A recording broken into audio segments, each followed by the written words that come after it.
Wow, you guys really hate that moon, huh? Not everyone. Some of you actually quite liked it, and some of you did not. I've been reading through your comments from the Pixel Consistent Moon video, and the general consensus seems to be that a 32 by 32 sun and moon texture would allow for a lot more detail, but also not look so incredibly out of place compared to the rest of the pack. I understand where you guys are coming from, I really do, but I do want to say that the intention of these high definition textures was always to imply that the respective object is so far away that the concept of pixel consistency simply doesn't apply. As I said, a small minority of you actually liked the high definition sun and moon, and so for that reason, and a few more, I've decided to finally introduce ResPackOpts support for Celeste. For the uninitiated, ResPackOpts, or Resource Pack Options, does exactly what you'd expect. It allows for a resource pack to have a custom options screen, allowing for users to adjust aspects of a given pack to their preference. ResPackOpts is notoriously buggy and difficult to work with, so I'll admit I've been avoiding using it since discovering it earlier this year, but I think the time has finally come. I've spent the last few days getting a taste for its capabilities and troubleshooting some teething issues, but I think it's finally time, and if you've interacted with this mod before, then you know just how much potential this really has. For anyone who was disappointed by the outcome of the backface glass pane poll, or positively terrified of the new spider entity model, this video is for you.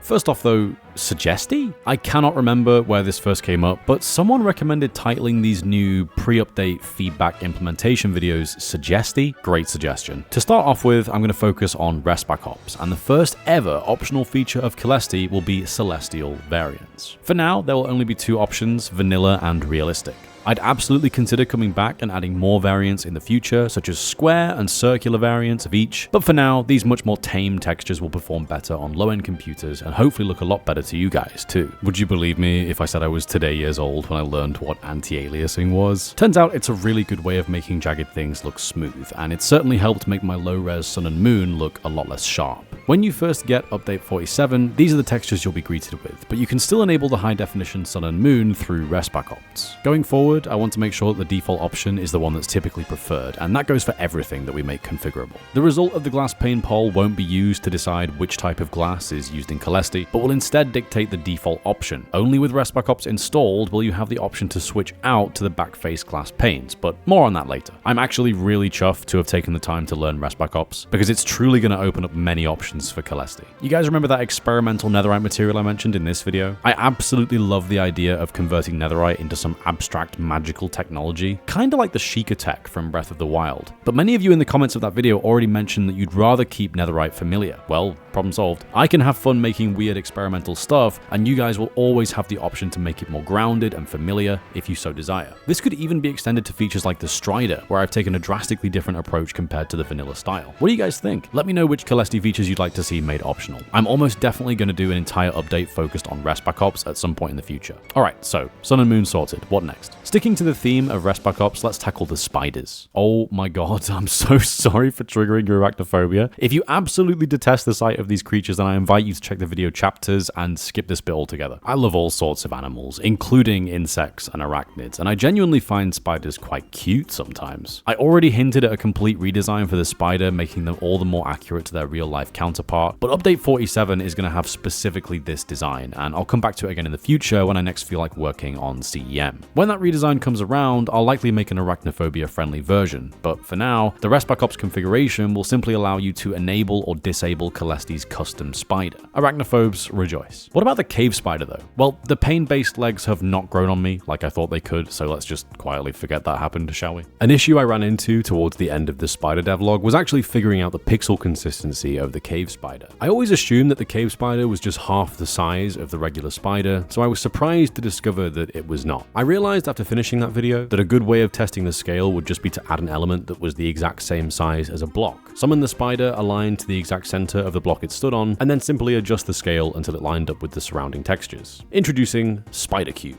I found the sweet spot to be 1.43 times, which means that the cave spider is most likely 70% of the size of the regular spider. Technically, this means that a scale of 1.4286 is more accurate, so I'll just use that instead. Having reverted the lazy rescaling of the cave spider, I can now model it to the exact desired size within Blockbench. Rather than simply halving the scale of each of the individual elements, I've instead opted to give them slightly different proportions. So here's the new spider in game. You can see here that the legs actually are the same thickness as that of the regular spider. Me personally, I'm not really a fan of 1x1 voxel segments. I think that's kind of like a time in which you should just use a pane instead. So yeah, for the spider I wanted to keep the legs the same thickness, but they are quite a bit shorter. Where the spider's legs are 14 units long, both the first and second segments, the cave spiders are only 8 long, so it's not exactly half, but it is about half the size of the regular spider. The head is only a tiny bit smaller. The regular spider has an 8x8 cube, the cave spider has a 6x6 cube, so each of the body parts are scaled down by about 25%.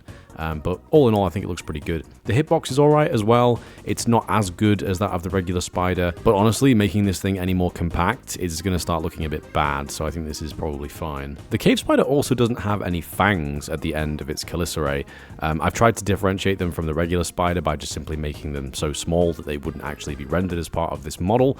I'm kind of going with the logic that venomous creatures typically have smaller fangs because they don't need to have these large, strong fangs to inflict damage. They just need a means of getting the venom in their target, and then they can just sit back and let that do its job. The only other thing worth noting about the cave spider is its animations are a little bit different. They keep doing that. I don't know why they keep doing that. Yeah, so the animations of the spider are a little bit different. The speed at which the legs move has been increased by about 20%, and it really just helps to match up with the new scale of the cave spider. The next job is to make a suitable texture for the cave spider. I'm going to make it very similar to the regular spider, but with more of a bluish tinge, just to match the vanilla aesthetic for now. For that, I'm going to do a little bit of a time lapse, so I will see you in just a moment.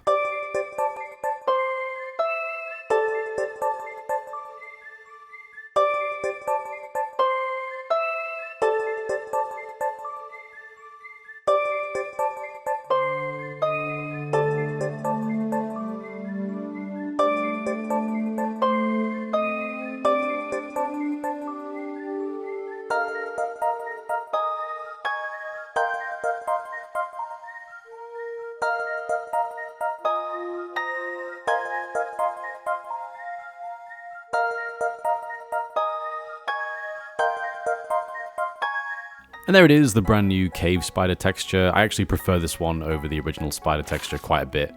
Probably simply because this is the second time they're doing it again. Probably because this is the second time that I've had a chance of actually making this texture now, so I've just learned a little bit from the last one. Immediately as I finished this, I recognized certain things, like how the tops of the legs are kind of dark compared to the middle segments here, when in reality, if we think of the lighting as coming from above, which the body implies, there's really no point of even pointing this out anymore, is there? Then really the tops of the legs or the knees should be brighter. Why do cave spiders do that? Just like with the regular spiders, you are also able to disable the cave spider model. It's attached to the exact same setting within ResPackOpts, so just switching this one toggle will disable both. The third and final ResPackOpts feature in Update 47 will be the backface glass panes. The outcome of the poll was so close, it would have been a little disheartening to discard the backface panes altogether, so it makes complete sense to simply include both options and let you guys decide. So what's next? In the glass pane devlog, I only finished the regular and magenta stained glass panes specifically. I can use these two to get ResPackOpts working and then update all of the textures to match the updated stained glass. With the sun and moon, ResPackOpts checks for the condition and then switches between two textures, but for the glass panes, it'll be easier to include all of the models and textures required for the backface panes and simply switch out the block state file depending on the configuration. With the magenta and regular glass panes set up correctly, all that's left to do is duplicate the files for the other 15 types. I'll then create all of the necessary textures for the backface glass. The regular glass panes use the same textures, just ignoring the alternate ones that are used by the backface elements. The process of creating all of the necessary models, textures, and CTM tile sheets was undoubtedly the most time-consuming part of this video. All of the assets already existed in the form of the magenta stained glass, but for each of the other types of stained glass, I had to recolor 5 CTM tile sets, separate them onto 5 layers, adjusting the opacity for each color, save each of the individual tile sets as individual images, upload those images to Discord for Winem to process, unzip each of the 5 zipped folders into the appropriate CTM folder, adjust the .properties file to reference the correct color of glass,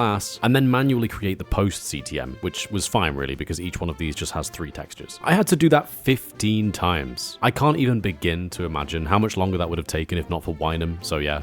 Thanks, Winem. And with that, the glass panes are finished. The new colors are looking absolutely magnificent. Each and every feature that's configurable through ResPackOpts in this video or in any future updates to Celeste wouldn't be possible without the help I received from Fishy Salmon, the creator of that enchantment outline pack I showcased towards the start of the video. They actually have their own channel and have released a good number of very creative resource packs, so be sure to check them out as well. Update 46 introduced the complex dirt color map, which helped dirt to match up with the color scheme of its given biome. I really love this feature and definitely need to follow up that original video with one focused on coarse and rooted dirt, and also farmland. Speaking of farmland, the very first bit of feedback I received after the release of Update 46 was from Raw Fish, pointing out that in the process of changing all the dirt textures, I'd accidentally removed the texture that was referenced by the underside of the farmland block and completely missed it. This isn't such a simple fix because the farmland block was previously referencing the same texture that was used for the top and bottom of the regular dirt block, which is now grayscale. I'll save the big overhaul for that future video, but for now, I'll just duplicate the existing dirt textures, add the base dirt color to the texture itself, and change the farmland models to reference these textures instead. Definitely not the long-term solution, but it does resolve the glaring problem of a missing texture reference. Last but not least, the creepers. I'm somewhat surprised that this video didn't perform better. This is easily my favorite feature in Update 47, but the shorts audience liked it, so that's cool, I guess. I've had a bit more time with the creeper model now, and the gap between the torso and head has started to really stick out to me. The first thing I want to do is go through each and every creeper model and update the animations to position the head slightly lower down. All the creepers will be a bit shorter because of this, but I'm kind of liking the stubby creepers, especially the flowery ones. A very simple change, but there's nothing wrong with making minor improvements. Looking good. In the original devlog video, I made the first flower creeper variant as an example of how they might eventually look, and in this video, I want to follow it up with the allium creeper. Alliums are actually surprisingly rare, only spawning in flower forests and meadows. Unfortunately, the way that meadows generate is a bit inconvenient for our creeper variants. As you've probably realized by now, there are a number of meadows variants that you can find, but as far as the biome ID is concerned, they're all just meadows. This is meadows, this is also meadows, and this is also meadows. I'm not quite sure how to go about this biome. Should all the flower creepers spawn here or none? For now, I'm gonna go with none. I don't particularly like the idea of running into an allium creeper in a meadows that's completely dominated by dandelions, so the only place you'll be able to find the allium creeper will be the flower forest. I'm always open to changing these sorts of things, so if you have any ideas, do let me know in the comments. And that'll do it for today's video, guys. Thank you so much for watching. I hope you enjoyed. Update 47 is very nearly finished now. I've got a ton of awesome new features to show you in the next showcase video. If all goes to plan, I should have Update 47 itself posted in the next few days, and the update video shouldn't be too long after. Hopefully, I'll see you guys over there, and I hope you're looking forward to Update 47. That'll do it for today, guys. Thank you so much for watching. I hope you enjoyed, and until next time, take care, and bye-bye.